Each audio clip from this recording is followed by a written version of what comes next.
জামাতে ইসলামী itself is a পরিবারতন্ত্র দল। ধরেন আমি কোথায় বললাম যে মা বোন বলা যাবে না, সেগুলো বেদাত হয়ে যায়, সেগুলো ইসলামের পরিপন্থী হয়, কিন্তু ওনাদেরটা হয় না। জামাতের আমির মা বোন বললে একটু অসুবিধা হয়ে যায়, কেন সবাইকে মা বোন বলবে? তো আপনি প্রাইম মিনিস্টারের কথা প্রতিবাদ কেন করলেন না?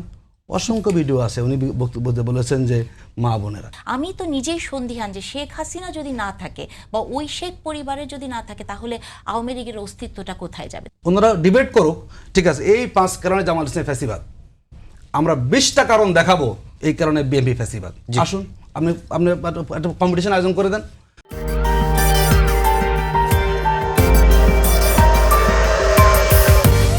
আপনি যদি জামাতে ইসলামীর সংসদের আচরণগুলো দেখেন, দেখুন একটা কথা বলি, এটা হয়তো এরপরে যিনি এই কথাটি বলেছেন তিনি স্পিকারের কাছে যে বলেছেন তিনি ভুল বক্তব্য দিয়েছেন। একজন জামাতের সংসদ, তিনি ভুলে গেছেন তার বাবা বেঁচে আছেন কি মরে গেছেন? হ্যাঁ, মানে এরকম কি বাংলাদেশের ইতিহাসে সংসদে দাঁড়িয়ে কোনোদিন এই ধরনের মিথ্যাচার অথবা মানে সঠিক তথ্য না দেয়া এরকম ঘটনা কি কোনোদিন ঘটেছে? মানে যারা এইটাকে আপনি যদি খুব সরল মনে করেন, আসলে বিষয়টা তেমন সরল নয়। এই মানে সরলীকরণ করলে আমাদের ভুল হবে। এই কারণেই ভুল হবে যে বিষয়টি নিয়ে উনি কথা বলেছেন যে ওনার বাবা মারা গেছেন এবং উনি মুক্তিযোদ্ধা ছিলেন। আপনি জানেন মুক্তিযোদ্ধা এবং জামাতে ইসলামী এই দুটো নিয়ে সবসময় আমরা একটা প্রশ্ন তৈরি করি এবং সবসময় একটা কন্ট্রোভার্সি তৈরি হয়। মুক্তিযুদ্ধের প্রসঙ্গে জামাত সবসময় একটু অন্যরকম এক ধরনের ওনাদের হার্টবিট বেড়ে যায় এই প্রসঙ্গগুলো উঠলে। তো একজন যেহেতু বলেছেন, ওনার বাবা যদি বলতেন যে বাবা মারা গেছেন নর্মাল, তাহলে কোনো সমস্যা আছে, কিন্তু মুক্তিযোদ্ধা বলাটার পেছনে কারণটাই হচ্ছে যে মুক্তিযুদ্ধ এবং জামাত এই দুইটাকে একসাথে করে জামাতকে গ্লোরিফাই করার চেষ্টা। কালকে দেখেছেন একজন জামাতের মহিলা উইংয়ের সেক্রেটারি, উনি বলেছেন যে নারী শিক্ষা যেরকম অবৈতনিক হয়, তাহলে পুরুষ শিক্ষাকে অবৈতনিক করতে হবে। দেখেন, আপনি সংসদে গেছেন, উনি একজন অধ্যাপক, এবং সংসদে আপনি গেলেন, gender equality and gender equity আপনি জানেন না। হ্যাঁ, মানে কোনটাকে একুইটি বলে সেটা আপনি জানছেন না, আপনি সংসদে কথা বলছেন। এটাকেও কিন্তু আপনার কাছে যদি মনে হয় যে খুব সুন্দর একটা বক্তব্য দিয়েছে, পুরুষের কথা বলার জন্য বলেছে, পুরুষের পক্ষে বলেছে, এটার পেছনে আমি একটি রাজনীতি দেখি। এই রাজনীতি হচ্ছে সেই রাজনীতি। আপনি যদি এই যিনি এই কথাটি বলেছেন সেক্রেটারি, তার বক্তব্যগুলো দেখেন, উনি যখন সংসদে যান তখন উনি প্রথম বলেছেন যে এই প্রথম সংসদে, আগে নাকি মেয়েদের দায়িত্ব ছিল শুধু সংসার করা, এই প্রথম তারা হচ্ছেন সংসদে গেছেন এবং রাজপথে আছেন। অথচ বাংলাদেশের অথবা এই সাবকন্টিনেন্টের ইতিহাস বলে মেয়েরা সবসময় রাজপথে ছিল। হ্যাঁ, তো তার মানে এটা একটা পলিটিক্স। এবং উনি একটা কথা বলছে যেটা আমি সবসময় বলি আমাকে নিয়ে, আমি যখন একটি বক্তব্য দিয়েছিলাম যে জেন্ডার পলিটিক্সে পার্টিকুলার কিছু জায়গায় আপনি মা বোন বলতে পারেন, কিন্তু মা বোনের শিক্ষা, মা বোনের রাজনীতি বলতে পারেন না। উনি তখন একটি কমেন্ট করেছিলেন, এটি ভিডিও আছে, উনি বলেছিলেন যে মা বোন, উনি মা বোন হতে চান না, বাকি তো থাকেন শুধু একটাই বউ, তাহলে কি উনি সবার বউ হতে চায়? তাহলে আপনি চিন্তা করে দেখেন, উনি একজন নারী রিপ্রেজেন্টেটিভ এবং উনার মুখ দিয়ে এই ধরনের কথা বের হয়, তার মানে উনি কি পরোক্ষভাবে নারী শিক্ষাকে কোনোভাবে স্তীমিত করার চেষ্টা করছেন? জামাত ইসলামী এমন একটি দল যে যখন উনার রাজনৈতিক প্রয়োজনে যা করতে হবে জামাত ইসলামী তাই করে, তার নির্দিষ্ট কোনো আইডিওলজি নাই। জামাত ইসলামী তার অবস্থানটা তৈরি না করতো তাহলে এত বয়ান এখন জামাতের বিরুদ্ধে দেওয়ার কোনো প্রয়োজন ছিল না। দেখুন, অনেকে একসময় ভাবতো, বিশেষ করে আওয়ামী লীগের আমলে, যে জামাত ইসলামের লোকেরা বিএনপি হয়ে যাবে। আমার মনে আছে, আমি তখন ছাত্র রাজনীতি করতাম, জামাত আর থাকবে না, জামাতের অস্তিত্ব বিপন্ন হয়ে গিয়েছে। এবং অনেকে খুশিও ছিলেন তখন, নানা কারণে জামাত ইসলামীটি সংগঠন বিলীন হয়ে যাক। কিন্তু এই জামাত তো বিলীন হয় নাই, জামাত তার অস্তিত্ব টিকিয়ে রেখেছে এবং তার জানানটা দেওয়া হয়েছে বিপ্লব পরবর্তী সময়ে। এই যে জামাত ইসলামীর নাই হয়ে যাওয়া জামাত, বিলীন হয়ে যাওয়া জামাত, কিংবা বিএনপি হয়ে যাওয়া জামাত, যে একটা ফিনিক্স পাখির মতো উত্থান ঘটেছে। এবং অনেকে বলে জামাত তো ক্ষমতায় আসতো, ক্ষমতা আসতে দেওয়া হয় নানা কারণে। স্বাভাবিকভাবে এখন বিএনপির জন্য আপনি বলুন, তার প্রধান এখন রাজপথের ক্রিয়াশীল সংগঠন জামাত ইসলামী। এবং যদি বিএনপি ব্যর্থ হয়, তো ব্যর্থটার এটার বিপরীতটা কী হবে? জামাতের নেতৃত্বে 11 দল, তারা সরকারে আসবে। সুতরাং এখন যত বয়ান দেওয়া যায়, এই বয়ান আরও সামনে বেশি হবে। জনগণই শেষমেশ মূল্যায়ন করবে কোন শক্তিটি আদর্শিক শক্তি, কাদের বয়ানটা সত্য, কাদের বয়ানটা অসত্য। দেখুন ফ্যাসিবাদ তো এটা একটা বলে, এখন কমন বলার জন্য বলে। আওয়ামী লীগের 15 বছরে কি আমরা কম ধরনের আমাদের চরিত্র হনন করা হয়েছে? দলগত চরিত্র হনন, ব্যক্তিগত চরিত্র হনন, পার্লামেন্টে ঘন্টার পর ঘন্টা জামাতকে নিয়ে বলা হয়েছে না? এগুলো কি বাংলাদেশের প্রান্তিক জনগোষ্ঠীর কানে পৌঁছেছে? মানুষকে এগুলোকে বিশ্বাস করেছে? তো বিশ্বাস যদি করতো তাহলে আজকে জামাত ইসলামীর এত দীর্ঘ সময় ক্র্যাকডাউনে থাকার পরও এই অবস্থান কখনো তৈরি হতো না। এই জন্য অনেক কথা বলবেন, রাজনীতিতে অনেক কথা বলেন, একদিকে তো আমরা শুনি যে কি বিরোধী দলে পতন ঘটানো হবে। বাংলাদেশে প্রথম আমরা শুনতেছি, তো আমরা তো খুব তাতে খুশি হয়ে যাই, কারণ বিরোধী দলে পতন হলে কী হবে? তার সরকার দলে আসবে। যদি বিরোধী দল না থাকে তার সরকার দল থাকবে না। তো যারা বিরোধী দলের পতন চায় তারা তো মূলত একনায়তন, তারা শাসক ব্যবস্থা চাচ্ছে। মূলত জামাত ইসলামীকে ফ্যাসিবাদের সাথে তুলনা করে প্রকারান্তরে আওয়ামী ফ্যাসিবাদটাকে হালকা করার চেষ্টা। বিএনপি বলেছিল সবার আগে বাংলাদেশ, এখন বাংলাদেশে সবার আগে সব মানুষ এক সাইডে থাক, আমরা আছি সবার আগে। আপনি বলুন তো এই 4 মাসে মানে বাংলাদেশের বলেন, আপনার সিটি কর্পোরেশন বলেন, জেলা পরিষদ বলেন, ওই যে বিসিবি বলেন, আছে না, যেখানে মানে বাংলাদেশে আর কোনো যোগ্য লোক নাই, সব লোক একই পরিবারের, মানে বাবা মন্ত্রী, ছেলে বিসিবির সদস্য।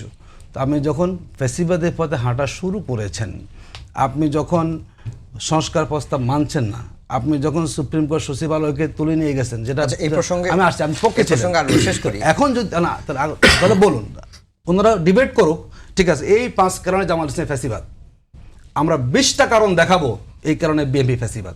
আসুন আপনি একটা কম্পিটিশন আয়োজন করে দেন। আপনি যখন এক্সাম্পল দিবেন, আপনার বেলায় বেদাত হয় না। ধরেন আমি কোথায় বললাম যে মা বোন বলা যাবে না, সেগুলো বেদাত হয়ে যায়, সেগুলো ইসলামের পরিপন্থী হয়, কিন্তু ওনাদেরটা হয় না। এটাও আমি মেনে নিলাম, কোনো অসুবিধা নেই।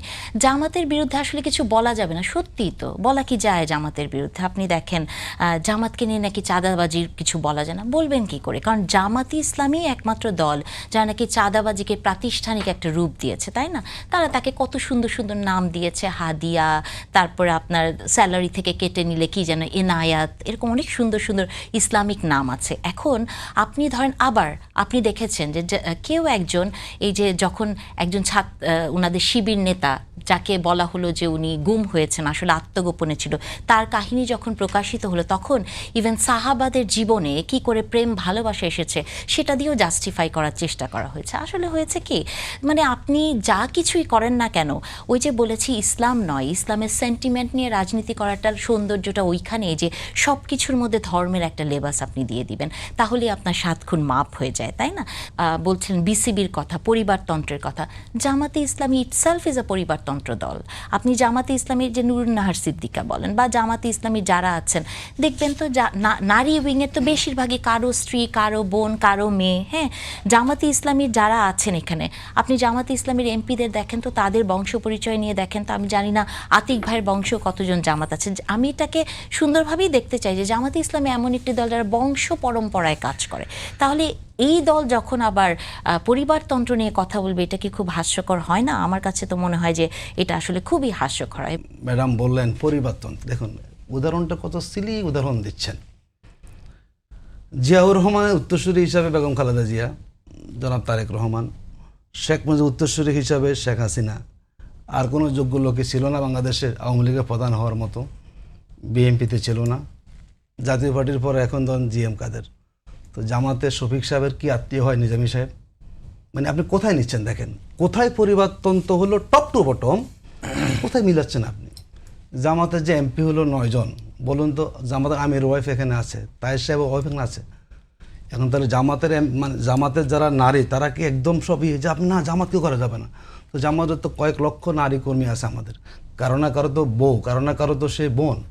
তো আপনি এটাকে সব ফিল্টারিংয়ে বাইরে করে দেবেন? আপনি কোথায় কোথায় যেখানে দলগুলো চলে পরিবারতন্ত্রকে বেস করে, সেখানে আপনি আসছেন কি অমুক তো মনে হয় একজন অমুকের ওয়াইফ হইতে পারে।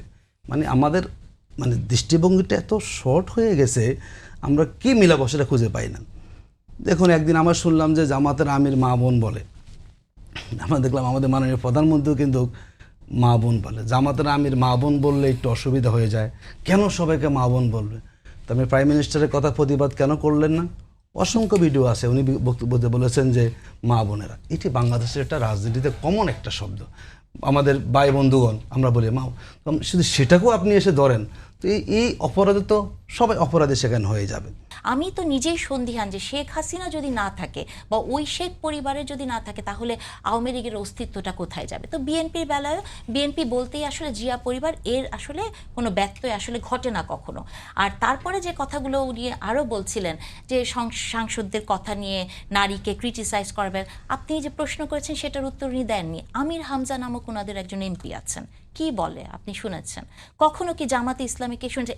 এবং আমির হামজা এমন একজন এমপি, উনি জানেন না বাজেটের অ্যামাউন্ট কত হয়, অ্যামাউন্টটা উনি ঠিক মতো বলতে পারেন না। তাহলে আমি সবসময় এটা চাই কি জানেন, জামাত ইসলামীকে অনেক কথা বলতে দিবেন, অনেক, যত ওনারা কথা বলবেন তত ওনাদের যে এক ধরনের একটা লেবাস ওনারা তৈরি করেছেন যে প্রচণ্ড শিক্ষিত মানুষরা জামাত করে, প্রচণ্ড ভালো মানুষরা জামাত করে, যত আপনি কথা বলতে দিবেন তত কিন্তু এই জিনিসগুলো বের হয়ে যাবে। যেমন ধরেন ওনারা একটা পলিসি সামিট করেছিলেন ইলেকশনের আগে, আপনি যদি এই পলিসি সামিট আর বিএনপির 31 দফাকে একসাথে পাশাপাশি রাখেন, তবে মোরলেস সিমিলার, কপি পেস্ট করা হয়েছে। হ্যাঁ, তো তার মানে হচ্ছে কি, আপনি এদেরকে কথা বলতে দেন। আমি চাই যে জামাতে ইসলামী আরও কথা বলুক, আরও আসুক, তাহলেই বাংলাদেশের রাজনীতিতে জামাতে ইসলামী কোন জায়গাটা আছে সেই মুখোশটা মানুষের সামনে খুলে যাবে।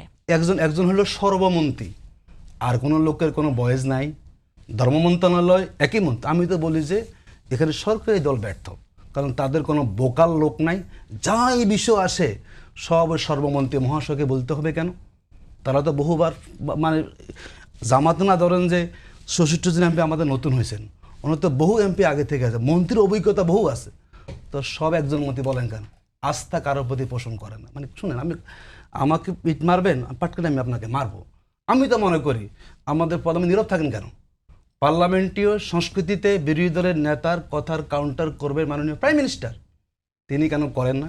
ওখানে আপনি ব্যর্থতার ওয়াজ তুলবেন না, সব ব্যর্থ। মানে মূল হচ্ছে কি জানেন, জামাত ইসলামী কেন এত আসন পায়ে আসলো, কেন 35 মামা জামাতকে ভোট দিল, মানতে পারতেছে না, কি করবে? ভারতের পক্ষে ছিলেন সব সময়, সাথে